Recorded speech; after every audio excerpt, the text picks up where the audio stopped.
Alright, this is going to go over another purchase that I just did. And I know you guys are thinking, why in the world is this guy purchasing another high point of all things?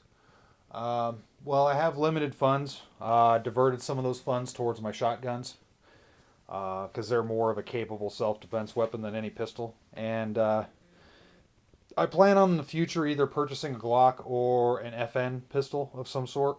We'll see.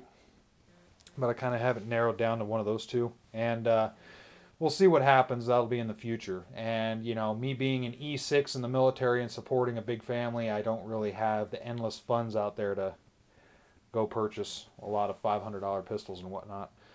And another reason is, well, high points. That's one pistol I have a lot of experience with. I've shot a lot of them. I shot a lot of them at length. I mean, put thousands of rounds through them, and they work. That's my experience with them, and I'm just going to maintain they work. I've heard the stories about, the high points blowing up and all that stuff. I've yet to see any evidence other than results of poor reloading practices, like, shooting a round that's been double charged and whatnot. But in any case, I'll move on here. This is a high point 40 caliber.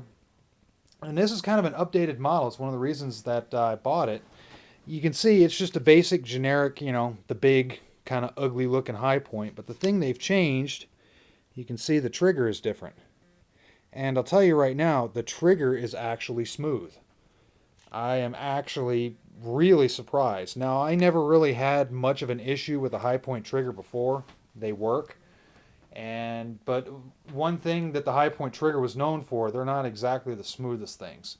It's kind of a crude trigger. It works and works well, but there's really no consistency to it or anything like that.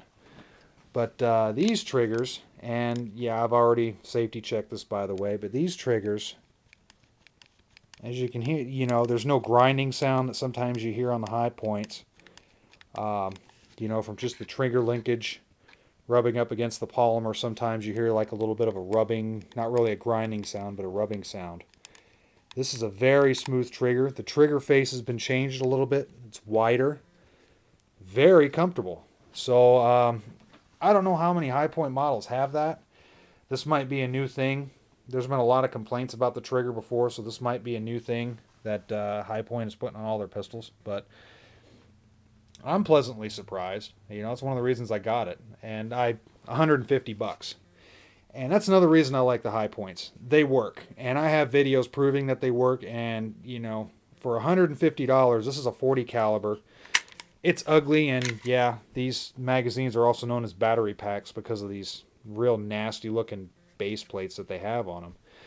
But it's 10 rounds of 40 caliber, works just fine. And you know what? These ugly base plates actually aid in reloading. They make your reloading times a little bit quicker. Now, everything else is pretty much standard high point as far as the slide goes. What is it, like a 4.5-inch barrel or whatnot. And I'll take this out and I'll show you the accuracy of these things. They're on par with any other service pistol. In its class, I would call High Point best in its class. And what I mean best in its class is you don't compare a High Point to a Glock. All right, you just don't do it. They're in two different worlds. I don't know why a lot of people do it. They just do. What you compare a High Point to is to the other pistols that is in its group, which the other pistols in its group would be Cobra firearms, and Jimenez firearms. Those are the two big ones out there that I guess you can say are competitors for the High Point here. And as far as that group goes, it's best in class. I wouldn't really Cobra firearms. Their 380s are kind of iffy at best, and I really wouldn't recommend anything from the Jimenez lineup. Those guns are utter crap, in my opinion. Not that they're really unsafe, they're really unreliable. High Points, on the other hand, they managed to take the formula and it actually works. Numbers can speak for themselves. A lot of people buy them. A lot of people around my area have them. I see a lot of High Points at the ranges that I go to, and they work just fine. Sure, you're going to get some lemons out there. And I'll tell you right now, the weak part of the high point system is the magazines, specifically the feed lips. You know, it's kind of a thin metal on some of these mags, and if the feed lips get a little bit out of whack, it's going to mess your feeding on your pistol with these high points. That's the weak spot on these high points because of the cheap magazines. So that's one thing you need to take into account. With that said, the magazines for the 40 and 45, they seem to run slightly better than the ones for the 380 and the 9mm, which those are the same magazine, by the way. 380 and 9mm share the same mag. But in any case, these seem to run a little bit better. So I'll go ahead and end this video. Feel free to leave any comments. I encourage you not to leave the typical hater comments that we all see on all the other high point videos talking about high point sucks and only trailer trash by high points. Everybody can see the videos that I make.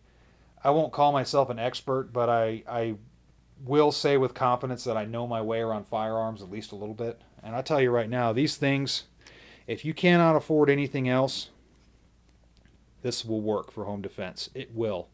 And I have videos showing the 380 working and the high point 9mm working at the range, no problems.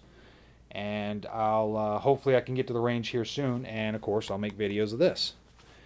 Because that's one thing about this. I will say one more thing before I end the video. Because of the heft and size of these full-size high point models, they come in 40, which this is a 40, and they also come in 45. Because of the heft, they're very low recoiling.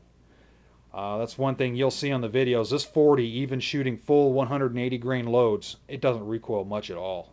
You're talking fast follow-up shots, especially when you're using, I like the ghost ring, so to speak, the ghost ring sights here. So in any case, if you have any questions, feel free to leave them. Thank you.